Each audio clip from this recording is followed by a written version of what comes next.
Salam sejahtera. Bertemu kembali kita dalam slot kali ini.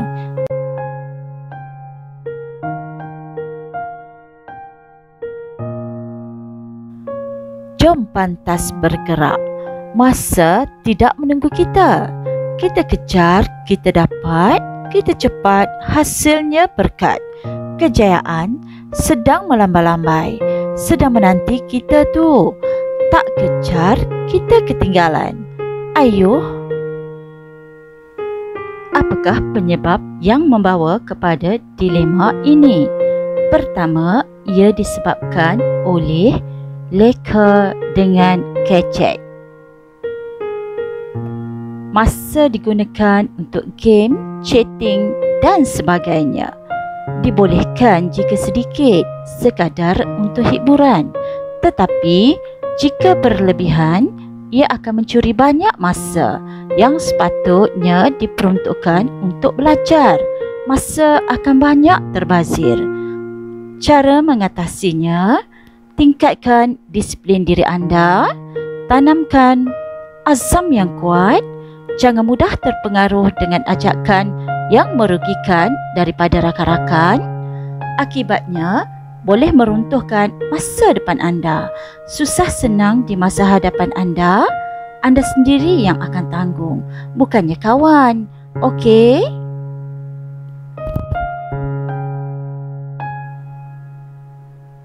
Perkara kedua yang menjadi dilema ialah banyak tidur. Apabila tidak perlu pergi ke sekolah untuk belajar seperti biasa, ramai yang tidur lewat dan bangun lewat. Tidur lewat yang disebabkan menonton televisyen atau melayan game di gadget. Akibatnya, anda akan memperolehi masa tidur yang tidak berkualiti dan kelihatan lesu serta tidak cergas di siang hari. Ini akan mengganggu fokus anda terhadap pelajaran online di siang hari. Tugasan yang diberi oleh guru tidak dapat diselesaikan dengan sempurna. Anda akan membazirkan banyak waktu. Masa sebenarnya tidak akan berpatah balik. Bagaimana untuk mengatasinya? Amalkan gaya tidur yang sihat. Sebaiknya pada pukul 10 malam anda sudah tidur, kerana pada waktu ini mental dan fizikal sudah mencapai tahap yang terlalu penat. Jika diteruskan mengulang kaji, kesannya tidaklah memberangsangkan. Lebih baik bangun di awal pagi, contohnya pada pukul 2 pagi, kerana pada waktu ini suasana tenang, tanpa gangguan dan kebisingan. Anda akan dapat menelaah dan mengingati maklumat serta isi penting pelajaran dengan baik. Pada waktu ini, otak anda telah bersedia kerana sudah pun mendapatkan masa rehat yang cukup.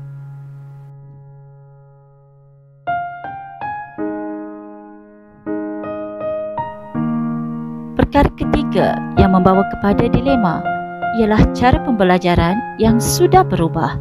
Jika sesi pembelajaran sebelum ini secara bersemuka, tetapi kini pembelajaran adalah secara atas talian melalui pertemuan di Google Meet, Zoom, WhatsApp, Telegram dan sebagainya. Tidak dinafikan, ada juga yang tidak dapat mengikuti kelas online kerana tiada kemudahan.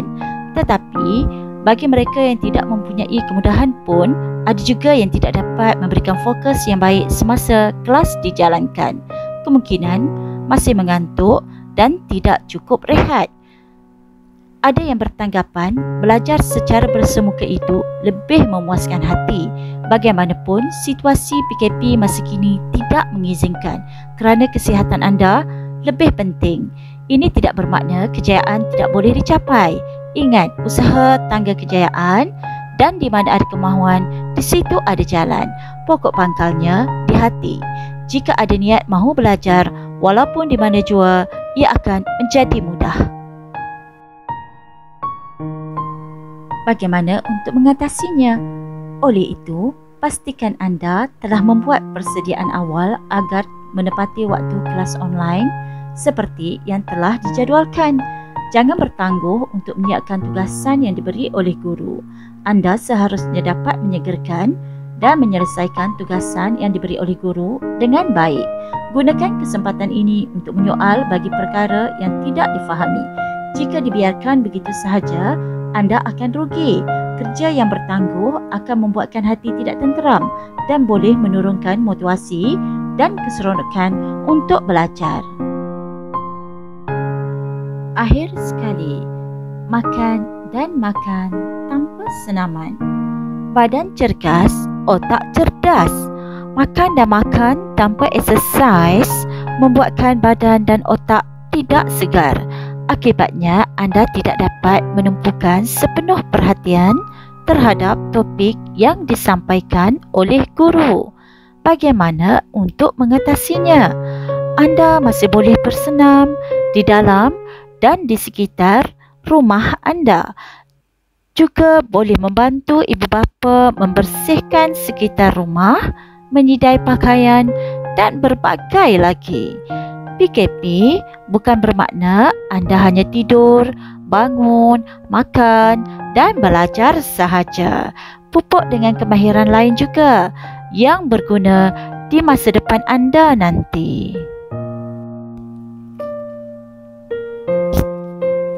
Apa yang harus anda lakukan sekarang sebelum menjelangnya peperiksaan bagi murid SPM pada tahun 2021? Tenangkan hati, lapangkan minda. Anda masih berbaki masa. InsyaAllah jika anda pergunakan masa yang berbaki ini dengan baik dan efisien, pasti kejayaan akan menjadi milik anda. Oleh yang demikian, apa tunggu lagi? Jom bakar semangat anda. Apa yang harus anda lakukan ialah: pertama, aturkan dan ubah suaikan tempat belajar anda supaya dapat suasana baru yang selesa untuk anda belajar. Anda akan dapat mood baru. Kedua, bersihkan diri di awal pagi dan berpakaian kemas untuk bersedia meskipun ke kelas online yang tidak memerlukan anda keluar rumah. Ketiga, makan makanan yang seimbang supaya memperolehi kesihatan yang baik dan fikiran yang cerdas. Keempat, jangan tinggal solat. Dengan fizikal dan jiwa yang bersih, anda akan merasa tenang dan akan mudah mengulang kaji. Kelima, ingat jasa kedua ibu bapa yang telah mendidik dan membesarkan anda. Akan sampai masa anda kena berdiri di atas kaki sendiri. Tidak selama-lamanya ibu dan bapa kekal bersama dan sentiasa ada untuk menjaga anda. Sampai suatu masa kelak, anda yang perlu menjaga mereka. Jadilah insan yang cermelang di dunia dan juga akhirat. Keenam, amalkan tutur kata dan perangai yang baik dengan ibu bapa dan guru agar usaha akan mudah mendapatkan keberkatan. Ketujuh, bayangkan selepas pertengahan tahun hadapan, anda berjaya mendaftarkan diri di pusat pengajian tinggi impian anda. Anda akan mendapat kawan baru, tempat baru dan corak pembelajaran yang baru. Dan pada waktu ini, anda sebenarnya telah berjaya menempah tiket menuju untuk mencapai ke jalan kegemilangan di masa hadapan anda. Akhirnya, anda adalah pemimpin masa hadapan. Anda adalah harapan keluarga, bangsa dan negara. Sekian, terima kasih.